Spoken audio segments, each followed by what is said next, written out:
Por eso es muy importante reflexionar sobre las tareas que les ponemos, que tienen que ser tareas que requieran cierto grado de reflexión, que tengan cierto grado de complejidad como para que el estudiante vaya haciendo un proceso en el cual uno pueda hacerle devoluciones y pueda ir comparando el estudiante su avance con ejemplos modelo o con una matriz de valoración. Entonces vuelvo rápidamente porque quiero ir hacia lo que vamos a denominar en el marco de este proceso de trabajo tareas auténticas. Vuelvo sobre lo que decía hoy. Lo que encontramos en general son muchas tareas mecánicas. Esta es una tarea de matemática de sexto de primaria, que a mí me encanta porque cuando en el proceso de revisión de las tareas, esta me hacía volver a la infancia. Porque es las cosas que yo hacía en la escuela, las conversiones de unidades, de decámetros, etc. Y lo interesante de la situación y de cómo se mantiene la cultura escolar a pesar de que el mundo cambia, es que hay unidades de medida que utilizamos aquí que yo siempre digo nunca las vi fuera de la escuela. Hay algunas que sí, hay, por ejemplo, convertir de centímetros cúbicos a litros, o hacer el cálculo. El otro día lo escuché rápido al ministro de Ganadería que decía, con la lluvia, decía, bueno, 600 milímetros, que es el acumulado, quiere decir que en este periodo de tiempo cayeron en cada metro cuadrado de terreno 60 litros de agua. Entonces, esas son conversiones que hacemos.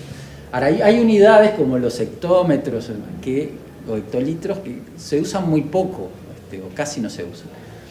Y lo más cómico es parte de mis diálogos conyugales. Mi esposa es profe de matemática, trabaja en magisterio. Yo siempre digo, ¿por qué no utilizan? Yo no entiendo todavía por qué no entraron a la escuela los bytes, los gigabytes, toda esta actividad. Hoy día es la unidad de medida más universal que los gurises la ven todo el tiempo. Pero sin embargo no las utilizamos.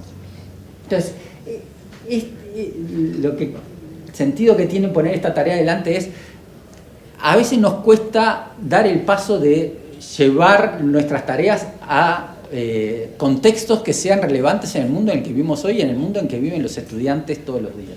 Entonces, en esto, con unidades de medida.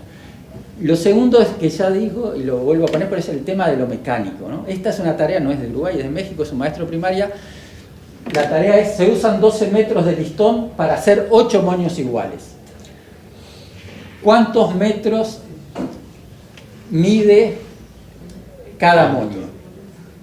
O ¿cuántos se usan para cada moño? Entonces él tiene que hacer fracción y resolver una cuenta. Entonces, lo dramático, digamos, de la situación era que si leen la segunda, se usan 2 metros de listón para hacer 3 moños iguales. ¿Cuántos metros de listón se usan para cada moño? Y así seguía, había 8 veces la misma pregunta, cambiaba la cantidad de metros y la cantidad de moños, y el estudiante tenía que resolver. Este es el tipo de cosas y que nos ocurre en educación media, por ejemplo en física, donde termina siendo adivinar una fórmula y resolver un problema. Resolver un problema pasa a ser identificar una fórmula y aplicarla. También es muy difícil hacer devolución en una tarea de este tipo. Esta, bueno, es otra de estas para mí son terribles porque son las que se resuelven no requieren ni siquiera saber la disciplina, ¿no? Basta con ser un buen usuario del idioma español para resolverla. La capa de grasa que tenemos bajo la piel es un aislante y tengo que elegir una de las palabras de abajo. Entonces, si yo soy un usuario medianamente bueno del español, sé que es un aislante de colesterol, no pega, es un aislante vegetales, tampoco, es un aislante venas, tampoco, es un aislante animales, tampoco, es un aislante infartos, tampoco, es un aislante aminoácidos, tampoco, térmico. No hay otro, tiene que ser esa. Entonces, pero a veces, o sea, no dudo de la buena voluntad de quien genera esta actividad, pero falta una reflexión en el sentido de qué necesita hacer el estudiante para responder esta tarea. En este caso, ni siquiera saber los temas, basta con ser un buen usuario del lenguaje. Y luego el tema de las situaciones. Uno de los problemas que tenemos son lo que nosotros llamamos en esta investigación que les comentaba, las situaciones disciplinares escolares. O sea, son situaciones con contenidos de la disciplina, pero que solo existen en la escuela. Esta es, y buena parte de lo que hacemos, aparte que enseñamos básicamente la física newtoniana, pero la enseñamos en contextos que nunca uno se va a encontrar. Este es un caso típico: un gato se mueve persiguiendo un ratón sobre una trayectoria rectilínea. Primer problema, difícil que el gato y un ratón corran en trayectorias rectilíneas. El gato comienza a perseguir al ratón desde el reposo y alcanza una velocidad de 8 metros por segundo en 5 segundos. ¿Okay? Luego continúa moviéndose a velocidad constante durante 4 segundos más. Y bueno, y sigue toda la... O sea, primero, no es una situación plausible. Segundo, no es una situación en la que uno no va a utilizar nunca la física para indagar cuánto le lleva al gato a alcanzar al ratón, si lo va a alcanzar o no. ¿Cuál es el sentido de esto?